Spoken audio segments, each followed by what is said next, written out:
Hi hello friends, welcome back to our channel. ఈరోజు వీడియోలో ration బియ్యంలో కానీ లేదా నార్మల్ బియ్యంలో కొంత బియ్యం యూజ్ చేసిన తర్వాత పురుగు పట్టడం అనే ప్రాబ్లమ్ని అందరూ ఫేస్ చేస్తున్నారు కదండి. సో పురుగు పట్టకుండా కొన్ని టిప్స్ ఇందులో చూద్దాం. ఫస్ట్ టిప్, ఇంట్లో లవంగాయలు ఉంటాయి కదండి. సో ఆ లవంగాల్ని కొన్ని బియ్యం మీద ఇలా పెట్టుకోవాలి. అండ్ ఇవి బియ్యంతో పాటు తీసేసుకున్నా సరే కొన్ని ఇలా మధ్య మధ్యలో వేసుకుంటూ ఉంటే మనకి పురుగు అనేది పట్టదు. నెక్స్ట్ టిప్, ఆనియన్స్ ఉంటాయి కదండి. సో ఆ ఆనియన్స్ని ఇలా బియ్యంలో పెట్టుకోవాలి, ఒక 2-3. అండ్ వీటిని 3 days కంటే ఎక్కువ ఉంచకూడదు. ఒక 3 days ఉంచుకొని తీసేసి మళ్ళీ నెక్స్ట్ ఫ్రెష్గా ఉండే ఆనియన్స్ పెట్టుకోవాలి. అండ్ నెక్స్ట్ టిప్, ఇలా ఒక చిన్న క్లాత్ తీసుకొని దాంట్లో కొంత ఉప్పు వేసుకోవాలండి.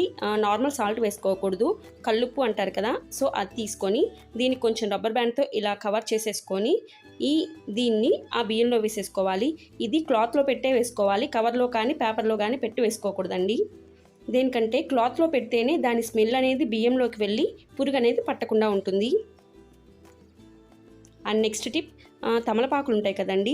ఇలా ఒక 2-3 తమలపాకులు ఇలా బియ్యంలో వేసుకోవాలి. అండ్ ఈ తమలపాకులు అనేవి ఫ్రెష్గా ఉండేవే వేసుకోవాలి. అండ్ వీటిని ఒక 4 or 5 days ఉంచేసుకొని మళ్ళీ ఇవి తీసేసి మళ్ళీ ఫ్రెష్గా ఉండే తమలపాకులు వేసుకోవాలండి.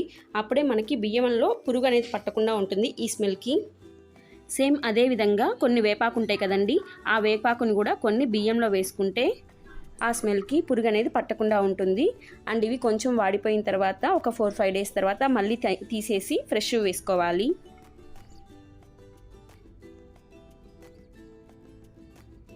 ఈ టిప్స్ మీకు నచ్చితే please do like, share and subscribe.